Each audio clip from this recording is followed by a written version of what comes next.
Football here, Tiki, is something that we see all the time Sunday night. Obviously, former coach in the NFL as well, Colts and the Bucs, and he is Mr. Tony Dungy. Tony, it's Tiki and Tierney. How are you today, buddy? What's happening? Hey, doing well. Good to be on with you guys. Awesome. Can you clarify one thing for us? Because you, to me, one of the main reasons why so many people respect you is that you're a straight shooter, and you don't tolerate, or you didn't as a coach, a lot of nonsense and below-board activity. Can you explain to me how you would handle these scrub quarterbacks who suddenly think that they're superstars like Fitzpatrick and Foles and Bradford missing OTE? Who do these guys think they are, Coach? You kidding me? What would you do? Well, you really do have to be all in, and I understand it's a business and the business part of it. But what I would do is just say, hey, here's what we can pay you. Okay. Now, are you in or out? If you're in, let's go. Let's let everybody know you're our quarterback. If that's not good enough and you're not in, we need to move on. Coach, how disruptive is that? And we all know how the new CBA, has changed the off-season ability to engage with coaches and team activities and all that stuff. How damaging is it when you have these type of things early in camp? With some players in some positions, you can say, hey, this guy's going to be here. Don't worry about it. We'll get the money straightened out, and he'll be here. But with your quarterback, I think your team needs to know this is our leader. This is the guy we're counting on, and there are no question marks. So I think it would be tough, at least for me as a head coach, to go into my team and say, well, we think this guy's going to be our guy. We're pretty sure he's going to be here, but don't worry about the fact that he's not here right now. I just don't think that sets a winning template. Now, you never had to go through that, right? Because obviously in Tampa, it was a little bit different situation with the quarterback. There was no superstar who was, quote unquote, holding out, and you had an Indy. I mean, it was Peyton Manning, so you never went through that. But what advice do you give a coach who, for instance, the Jets, right, with Fitzpatrick. And Todd Bowles, yeah. And Todd Bowles now is sitting in this situation where he's got three young guys, none of whom are proven, obviously all under 26, and you need this quarterback to go to the next level and get into the playoffs. No doubt. I guess I learned it from Denny Green. I went to work for him with the Vikings. He had just come from the 49ers, and he said the one thing he learned there, you just can't have quarterback controversies. The team has to know who their leader is, and they've got to believe in him. And I went through that even in Tampa when we got here. Hey, we're not going to switch quarterbacks. We're not going to take a guy out when he has a bad game. This is our leader, and the team has to believe in him. Now, when you decide to make a change, you've got to move on. But I think you have to do that, and the quarterback has to know he's got to be ready to give his allegiance to the team, and that's how you win. You don't win any other way. So I think that the Jets are really, really in a tough situation until they get this figured out and say, here's our guy. Yeah. Talking to Tony Dungy, former Bucs and Colts head coach, of course, Sunday night. You see him with the crew on Sunday night before the Sunday night game. And I wonder here, Tony, as a head coach, your responsibility is to the roster. And obviously, when you're a veteran and you've been around for a while and you command the respect that you did and others do, you got some say in the war room for sure and personnel action. But is it hard, forget about Fitzpatrick, just an overall premise, is it hard to strike the proper balance of being fair to the player's pursuit of money for his family, but also, the restraint of not knocking on management's door and saying, all right, listen, now you're compromising what you're paying me to do here. Let's go. No, I think you end up walking that line and going between both parties. You're for your players. You want them to make as much as they can, but by the same token, you also understand the organization's position and where they are. And that general manager, that owner is going to come to you and say, hey, yeah, we can pay Ryan Fitzpatrick this amount. If we pay him more than that, here's what's going to happen. We're going to lose this guy. We're going to have a chance to lose this guy. This is where we're going to go. I remember we had that with Edgerrin James. It wasn't a quarterback, but same situation. Bill Polian came to me and said, hey, we can pay Edgerrin what he wants and probably what he's worth.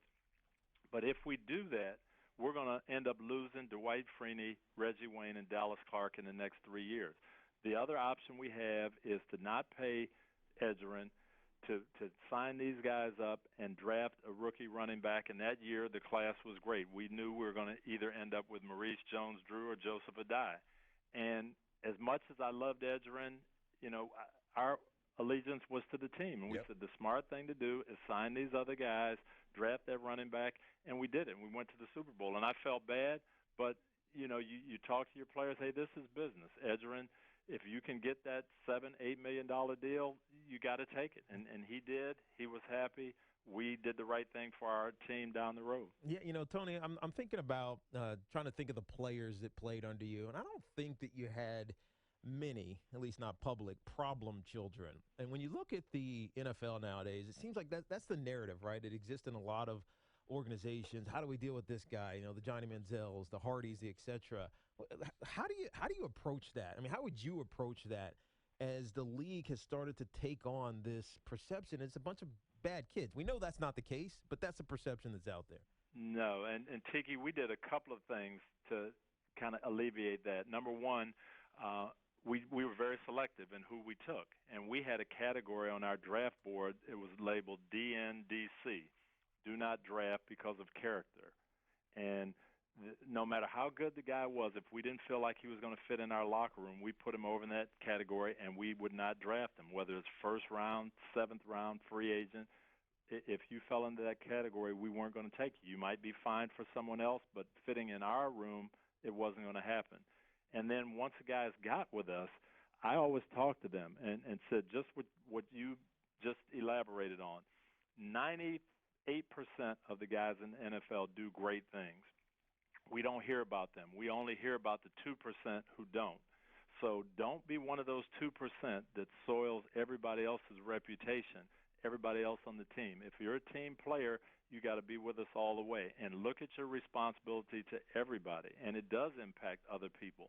So giving that speech, I think really helped, and guys took it as a family, and hey, I don't want to soil the family name. Yeah. Tony, can you expound a little bit on the category on the board where you guys were basically, in essence, right, don't touch? Was it, aggression toward women? Was it low-level drugs? Like, what was something that you just... It could be a lot of those things, but what it was do we think this, and everybody has problems, and everybody can have issues, so one issue isn't going to put you there. Mm-hmm. But as you talk to the guy at the combine, as you do your research, is this a player who's maturing, who we think those problems are behind him, or do we think these problems are going to surface and continue to surface? Yeah. And, we had guys who had issues and had problems and been arrested, but in talking with them, you just get a gut feeling, I think this guy respects the process. He understands what our rules will be, and he's willing to work with them. If we didn't get that feeling, we put him in that do not draft category. Yeah, peace out at that point. I got you. Tony Dungy, former Colts and Bucs head coach on Tiki and Tierney. And now, Tony, I remember obviously my brother talking very highly about you and your faith and how you mentor young men. And I think about, what it takes to be a great coach in the National Football League, and you were one of those, obviously a great man as well. Is it a responsibility of coaches nowadays, especially with so many, how young some of these kids are, and I don't want to say immature, but they're still maturing, to lead them down the right path, so that, because the game benefits from that. You know what I mean? Like when everybody feels like they're moving in the right direction and doing the right thing, the game benefits. You don't get these negative stories. Is that a responsibility of coaching? I think it absolutely is. I think back to my very first minicamp in 1977. I come in as a rookie with the Pittsburgh Steelers. Chuck Knowles, our coach, the very first thing he said in the meeting, and I still have it in my notebook, gentlemen, welcome to the National Football League. You're now being paid to play football, so that makes it your profession, but don't make the mistake of thinking football is your life. Football cannot be your life.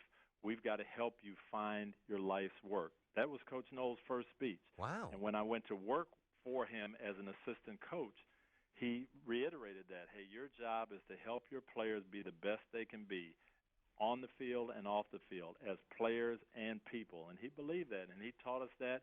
So when I became a head coach, that was my mantra as well. Hey, I'm here to help you, yes, be the best football player you can be, but if that's all I do, I'm not really doing my job. I've got to help you be part of the community, help you be someone who's going to be successful long after football.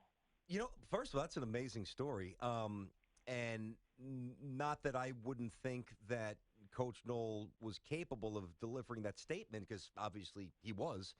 But to me, it almost seems counterintuitive to the way the NFL is perceived. I mean, I think a lot of fans, and this goes to the concussion cord, the root of the concussion issue right now, where it's positioned as callous, or at least it was for a while, and now there's real medicine and attention, thank God. But to me, I would imagine, like in the late '70s, it was like, listen, you do whatever you have to do to win us a game, and nothing else really matters. I wouldn't No, expect to well, hear it that. wasn't that way in Pittsburgh, and I think Wow, that's why we cool. were good, and that's why we had that dynasty going. The other speech we got as a rookie was from Art Rooney Sr., the owner, and the thing that he told us, he got all the rookies once you made the team, and he said, hey, sit down, understand this. You're going to get a lot of benefits playing for the Pittsburgh Steelers. We're going to pay you well. You're going to have fans coming out supporting you in all kinds of weather. They're going to be cheering for you, wearing your jerseys. But you can't just take. You've got to give back. So I want you to live here in the city. I want you to be part of the community. I want you to help make Pittsburgh a better place to live, No. not just 3 hours a week on Sunday afternoon, but the whole time you're here. And he said, understand this. And again, it was something I never forgot. He said, from now on, anything you do, it's always going to be prefaced by Pittsburgh Steeler Tony Dungy or former Pittsburgh Steeler Tony Dungy. Mm-hmm. So you're now representing us. You're representing our family, our city. You're representing everything, and you got to do it the right way. And those were the two speeches we got from the leaders of the team, and we all believed that, and we lived up to it. You know what you need to do? I don't know how active you are on social media. You need to take a picture of the notes that you took when Coach Knowles said that in '77, and seriously, Tony, and post that somewhere. I think that's really poignant. I think that's a really cool story. Nice job. All right, so I have a little affiliation with Omaha Steaks, so you don't have to sell me on how great the quality of the meat. Yes, you do. It's awesome. So you tell us what you have going on, because I know it's a little different element of Father's Day. What do you have, Coach? Well, I like the Omaha Steaks too, but we're actually teaming up outside the grill and outside of cooking on a project. We're trying to find the Omaha Steaks Dad of the Year, and it's a pretty awesome campaign. We've had kids from all over the country nominate their dads. We have 6 dads left in the finals, and we're asking people to vote on their favorite dads, so they can go to the omahasteaks.com/dads website. They'll see these 6 videos and intros on these guys, and they can click on the All-Pro Dad of the Year icon and actually vote for their favorite dad. And Omaha Steaks is going to take care of them with some great steaks. They're going to be able to come to the Hall of Fame and meet up with me in August. But we're very, very excited to team All-Pro Dad and Omaha Steaks team together for this Dad of the Year award. It's a great initiative. omahasteaks.com. Coach, we're going to tweet out the exact link for the